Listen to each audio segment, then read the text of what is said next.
Assalamu alaikum. Today we will be discussing a very famous poem by John Donne.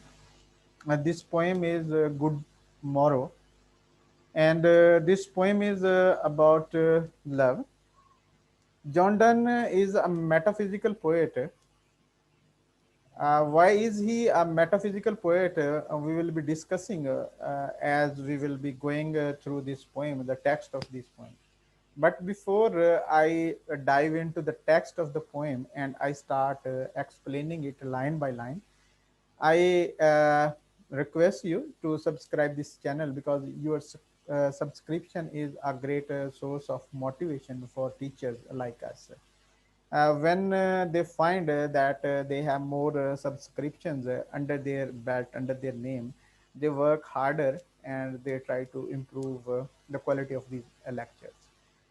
तो चलिए जो हम इस पोएम को देखते हैं, इस पोएम में क्या है। डन को जो है वो मेटाफिजिकल पोएट जो है वो क्या कहा जाता है, वो कौन कौन सी जो है वो मेटाफिजिकल पोएट्री की क्वालिटीज़ हैं जो इस पोएम में मौजूद हैं। मैं अपनी स्क्रीन जो है वो आपके साथ जो है वो शेयर करता हूँ।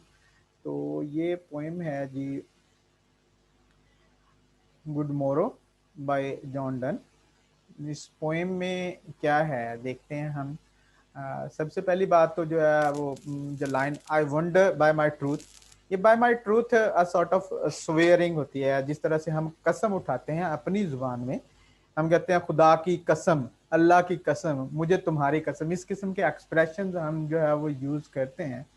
तो अब यहाँ पे भी वो जो है वो एक किस्म की कसम उठा के अपनी बिलव्ड, अपनी मिस्ट्रेस या अपनी wife, whatever you take her, जो ऑडियंस है, जो लिसनर है, जिससे जो है वो स्पीकर बात कर रहा है, उसको जो कुछ भी आप जो है वो लें, उसे जो है वो एक कसम उठा के अपने फीलिंग्स के बारे में बताने की कोशिश कर रहा है। द फीलिंग, इमोशन जो उसके उस वक्त जो है, right, he is the poet is feeling at that time. What thou and I did, कि तुमने और मैंने क्या किया, टिल वी लव्ड, जब तक हम मोहब्बत करने लगे। अब ये love can be the overall situation and love can be the particular जो है वो एक्सपीरियंस ऑफ द मोमेंट। कहता है कि मोहब्बत करने से पहले मैं और तुम जो है वो क्या करते रहे, मैं हैरान हूं इस बात पे, आई कैन नॉट अंडरस्टैंड। अच्छा, आगे वो कहते हैं were we not weaned till then, क्या उस वक्त तक हमारा दूध नहीं छुड़वाया गया था। यानी हम मेच्योरिटी की स्टेज पे जो है वो नहीं पहुंचे थे। ऑफ कोर्स जब बच्चे के बारे में जो है वो कहा जाता है कि जब वो दूध पीना छोड़ देते हैं तो they start moving toward maturity. तो उससे पहले कहता है कि हमारी जो है वो ये सिचुएशन थी, हम मेच्योरिटी को नहीं जो है वो पहुंचे थे। But sucked on country players childishly, childishly, या जो है हम क्या, ये देहाती किस्म की खुशियां होती हैं, इन पे अहमकाना अंदाज में उनको जो है वो उनसे लुत्फानंदोज होते रहे। अब ये वर्ड सक जो है वो that is very much important. Country players, इसकी बहुत सारी जो है वो कैनोटेशन है।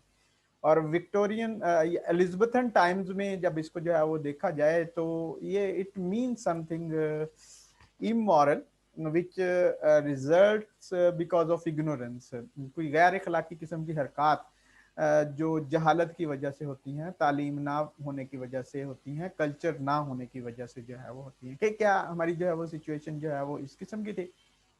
और snorted we in the seven sleepers den, या हम वो जो सात गार में सोने वाले हैं, जिन्हें हम अपनी लैंग्वेज में असहाबे कहफ बोलते हैं, उनकी तरह से थे, गार में जो है वो जाके सोते रहे थे। was so but this all players fancy भी, कहता ऐसा भी था तो फिर ये सारी की सारी खुशियां, although they have their own enjoyment, तो वो कुछ they were dream, वो ख्वाब थी। and this is what we have done right now after making love, ये this is a reality, ये हकीकत है। दोनों सिचुएशंस को उसने जो है वो कंपेयर करके हमें जो है वो आइडिया दिया है कि वो how he is feeling at present, इस वक्त जो है वो किस तरह से महसूस कर रहा है। और उसकी स्टेट जो पास में थी उसके मुकाबले में उसकी स्टेट जो अब है, after under going the experience of love, उन दोनों में जो है वो कंपैरिजन करके जो बता रहा है कि वो जो प्लेयर्स थी जो which were associated before this experience of making love, they were just dreams, and this is something real, this is something solid. ये कुछ चीज ठोस है, कुछ रियल है, कुछ हकीकी है। यहाँ पे जिंदगी की जो है वो सिग्निफिकेंस है, अहमियत है।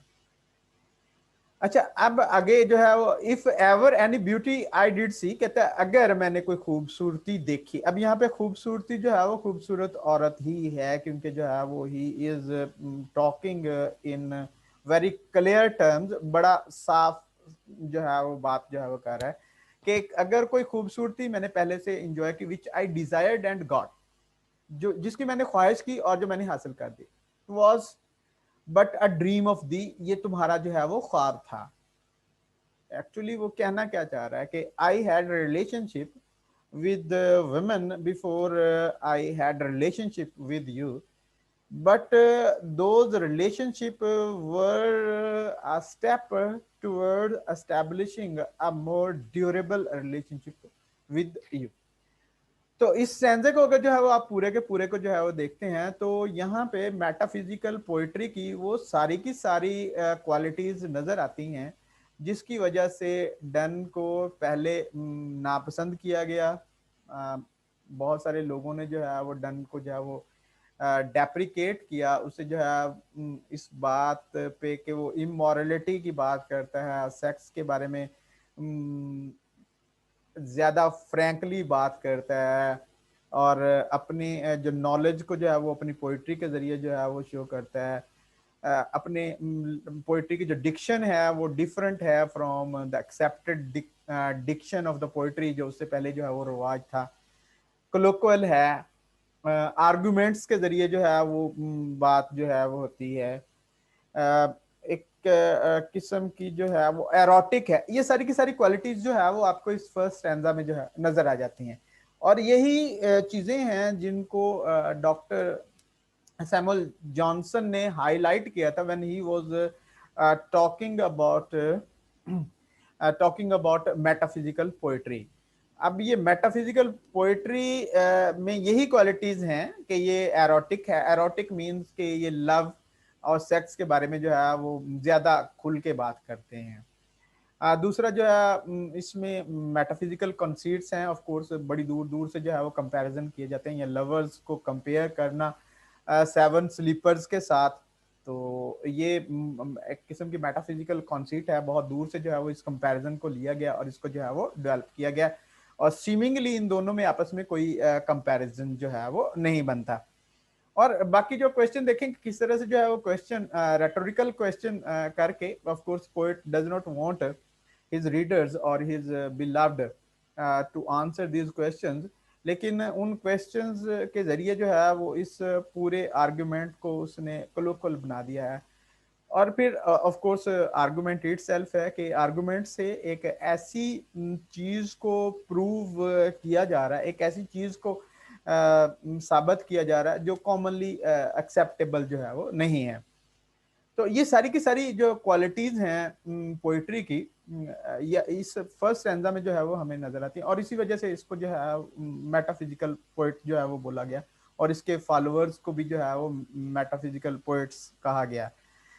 अब ये मेटाफिजिकल पोइट उस वक्त जो डेरोगेटरी सेंस थी, ऑफ कोर्स इसको पसंद नहीं किया गया था, क्योंकि it was not the established tradition of writing poetry eight that time. लेकिन बाद में क्रिटिक्स जिस तरह से जो है वो एलियट हैं, उन्होंने इस चीज़ को हाईलाइट किया कि it is not necessary that you are following the same old techniques. आप उन्हीं ओल्ड टेक्निक्स को लाजमी नहीं है फॉलो कर रहे हैं, you can change according to the needs of your own time. अपने टाइम की नीड्स के मुताबिक आप अपने मेथड को, अपने तरीक़ेकार को जो है वो चेंज कर सकते हैं, but it will still be a great poetry. Second stanza जो है वो देखेंगे, पहले स्टैंजा में जो है एक किस्म की मॉर्निंग है, एक किस्म का रिग्रेट है फॉर द लॉस्ट टाइम, लेकिन अब ये रिग्रेट जो है वो ज्यादा देर तक जो है ऑफ कोर्स कंटिन्यू जो है नहीं रह सकता। Now when they have reached maturity they have enjoyed love, now good morrow to our waking soul. कहता है हमारी रूहें जो अब बेदार हो रही हैं उन को जो है वो गुड मॉरो यानी वेलकम उनको। इस सिचुएशन को, इस एक्सपीरियंस को जो है वो वेलकम, जिसमें अभी हम जो है गुजरे हैं। Which watch not one another out of fear, अब यानी वो पहले वाली सिचुएशन नहीं है कि हम एक दूसरे के खौफ की वजह से जो है वो देखें। अब ये खौफ ऑफ कोर्स किस किस्म का, लवर्स के दरमियान जो है खौफ किस किस्म का हो सकता है, वो खौफ जो है वो सोसाइटी का होता है। Of course society does not like this kind of relationship. और यहाँ पे most evidently done is talking about extra marital relationship, कि पहले हम जो है वो खौफ की वजह से, और वो खौफ में पहले बात बहुत सारी चीज़ों का जो है वो खौफ होता है कि if you start establishing physical relationship with a woman before you are married, different किस्म की सिचुएशन, बदनामी होती है, माशरा पसंद नहीं करता, या कुछ बायोलॉजिकल प्रेगनेंसी का जो है वो खतरा जो है वो आ जाता है। तो अब कहते हैं वो खतरा जो है वो खत्म हो गया है, अब इस हम मेच्योरिटी में पहुंच गए हैं।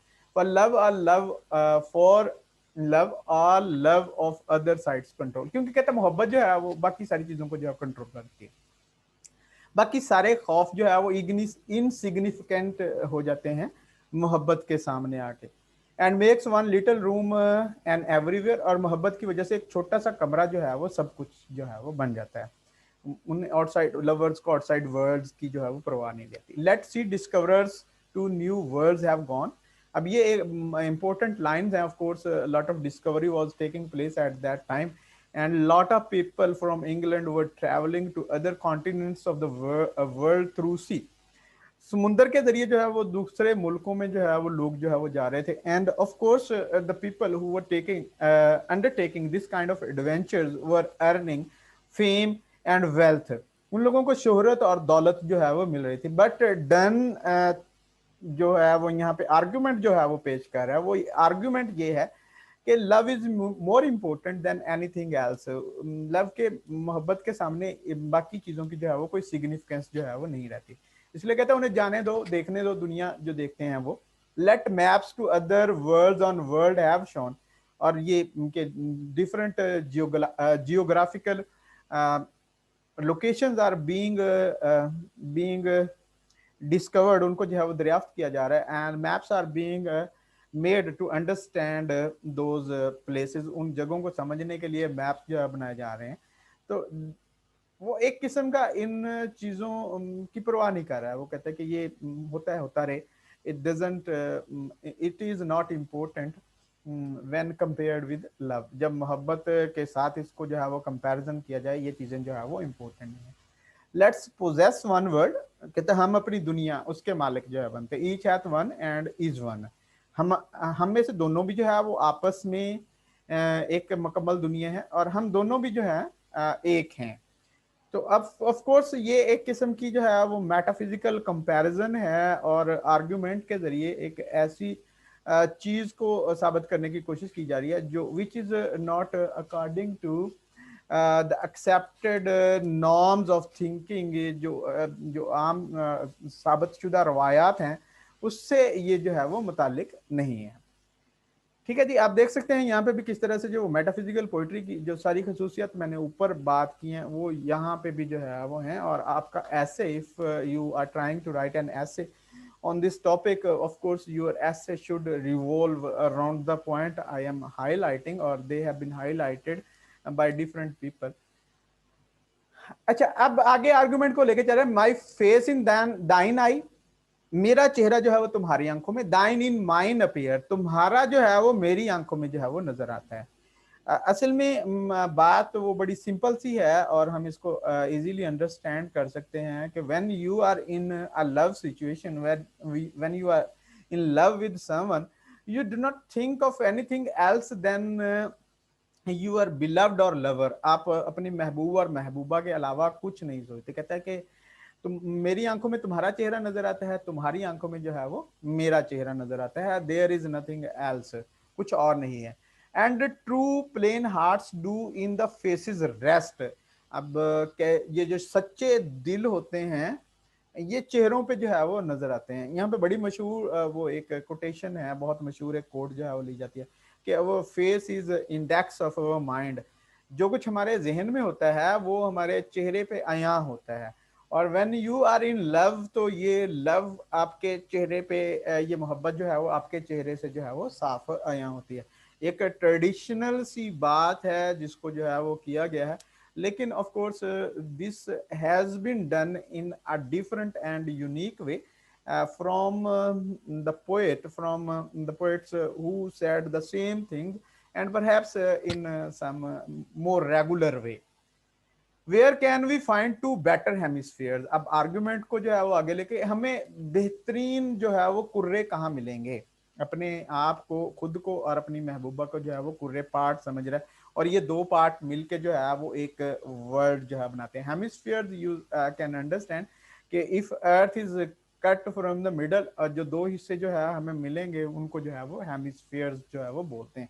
या किसी भी राउंड शेप को जब आप जो है दरमियान में से जो है तकसीम कर देते हैं, तो जो दो हिस्से होते हैं वो हेमिस्फीयर, उर्दू में हम जो है उन्हें कुर्रे जो है वो बोलते हैं, वो होंगे। कहते हैं अपने आप को जो है वो कंपेयर कर, एक कुर्रा वो खुद है, एक कुर्रा जो है उसकी महबूबा है, उसकी बीवी है, या जो भी, जो कुछ भी आप जो है वो समझ लें, तो वो दोनों जो है वो कहते हैं कि ये बेहतर है विदाउट शार्प नॉर्थ। यानी नॉर्थ में अगर जमीन को जो देखा जाए, नॉर्थ में जो है वो क्या है कि वहां पे बहुत ज्यादा शदीद किस्म के जो है वो मौसम होते हैं। विदाउट डिक्लाइनिंग वेस्ट, और मगरिब में जो है वो क्या है, सूरज जो है वो गुरूब हो जाता है यहाँ पे, यानी वहां पे वामत नहीं है, ठंड है बहुत ज्यादा। अच्छा, अब ऑफ कोर्स केमिस्ट्री से जो है एक एनोलॉजी जो है वो लेके आई जा रही है, और यही चीजें हैं कि साइंस जहां से भी जो नॉलेज जहां से मिलता है उस नॉलेज को जो है वो ला के पोइट्री में रख देना, in order to understand human feeling, human situation, human relationship. और इसी बात को जो है वो डेप्रिकेट किया गया शुरू में, लेकिन अब जो है वो इसको अप्रिशिएट किया जाता है, क्योंकि आप जो है वो जब डिफरेंट सोर्सेज ऑफ नॉलेज से चीज़ों को लेके आते हैं, तो you produce a sort of newness in your work. कहता है वट एवर डाइज, डाइज जिस जो चीजें आपस में मिला के कुछ बनते, वाज नॉट मिक्सड इक्वली, जो आपस में अच्छी तरह से यानी बराबर नहीं होती। केमिस्ट्री में ही होता है कि whenever you are going to form something new by mixing different things, you have to mix those different things, उनको किसी ना किसी मकदार में, किसी ना किसी प्रोपोर्शन में जो है वो आपको जो है वो डालना पड़ता है। तो वो यही जो है वो बात कर रहा है कि अगर दो चीजों को जो है वो आपस में मिला के तीसरी चीज जो है बनाया जाए, और उस प्रोपोर्शन को जो है वो बराबर ना किया जाए, उस को इक्वल ना किया जाए, तो वो क्या हो जाता है, if our two loves be one, कहता है अगर हमारी दोनों की मोहब्बत जो है वो एक जैसी है, और दो एंड आई, और मैं और तुम, love so alike that none do slacken, के मैं और तुम जो है वो एक दूसरे के साथ जो एक जैसी मोहब्बत करते हैं, और दोनों में से कोई भी जो है कमजोर नहीं होता, नन कैन डाई, फिर हम जो है वो मर नहीं सकते। अब ऑफ कोर्स ये भी इट इज समथिंग जो है वो मेटाफिजिकल, मेटाफिजिकल अगर हम real sense of the word metaphysical में लेके जाएं कि बियॉन्ड लाइफ। अब ये एक जो है वो कॉमन रिलीजियस बिलीफ है कि जो faithful husband and faithful wife और या फेथफुल लवर जो है, their relationship does not come to an end in this world, even they die, their relationship continue beyond this world, or in heaven they live as a husband and wife permanently. लेकिन उसके लिए condition क्या है कि दोनों एक दूसरे के साथ जो है वो सच्ची मोहब्बत करते हो, मोहब्बत जो है वो बराबर हो, मोहब्बत में जो है वो कोई चीज भी जो है फर्क नहीं। तो यहाँ पे जो है वो ज्यादा जाके जो है वो मेटाफिजिकल लेवल पे हम इस पोएम को देख सकते हैं। तो स्टूडेंट्स, आप अच्छी तरह से जो है वो देख सकते हैं किस तरह से डन अपनी पोएम्स में मेटाफिजिक्स को यूज करता है, और डन को जो है वो क्यों मेटाफिजिकल पोएट जो है बोला जाता है, और डन की जो पोएट्री है उसकी इंपॉर्टेंट क्वालिटीज क्या हैं, और डन की लव पोएट्री जो है वो किस तरह से दूसरे जो पोएट हैं, जो उससे पहले के पोएट हैं, उनकी लव पोएट्री से जो है वो डिफरेंट है। इन सारी चीज़ों को जब आप जो है वो कंबाइन करते हैं and you start writing an ऐसे, तो आप एक अच्छा जो है वो ऐसे जो है वो कॉइन कर लेते हैं फॉर योर एग्जामिनेशन पर्पज। दूसरा क्वेश्चन जो एग्जामिनेशन में यूनिवर्सिटी में आपसे जो है पूछा जाता है, ऑफ कोर्स वो एक्सप्लेनेशन होती है with reference to the context. अब वो भी यही है कि आप what you are suppose to do, first of all you are suppose to recognise the lines के ये लाइंस कौन सी पोएम से आई हैं, और पोएट कौन है, किसने जो है उनको लिखा है। सेकंड, आपको जो है उन लाइंस को जो है वो कॉन्टेक्स्ट में देखना पड़ता है कि उस कॉन्टेक्स्ट किस कॉन्टेक्स्ट में जो है वो बात हो रही है। उसके बाद आपने जो है उसको एक्सप्लेन करना होता है। ऑफ कोर्स एक्सप्लेनेशन में सबसे पहले जो है पैराफ्रेजिंग आ जाती है। पैराफ्रेजिंग के बाद जो है आप उसकी जो डिफरेंट क्वालिटीज हैं उनके बारे में बताते हैं। फिर एंड पे थर्ड पैराग्राफ में पर have something about the style of the poem, कि उसमें क्या है, अगर कोई मेटाफिजिकल कॉन्सीट है, इमेजरी है, इस किस्म की चीजें जो है वो आप बता देते हैं। So students, inshallah, we will be discussing this poet in future as well, and some other poems. But once more, I will request you, which I've been requesting since I started this channel. If you find that this kind of video lectures are useful for you, you should subscribe this channel on YouTube. Allah Hafiz.